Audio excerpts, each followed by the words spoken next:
We come now to what surely can be called the puzzle of the century. Rubik's Cube. Come on in, Scotty.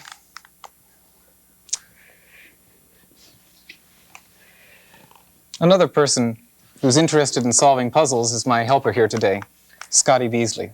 Hi, Scotty. Hi. How old are you, Scotty? 9. 9 years old. Where do you live? Boulder, Colorado. I guess you go to school. Uh-huh.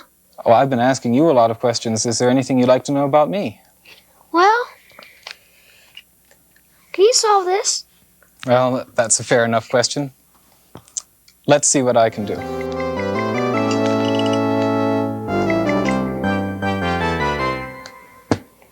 Well, there you are. What do you think of that? Pretty good. Do you think you can do that? Well, not yet. Well, let's get started. Grab a puzzle. All of you should take a puzzle too.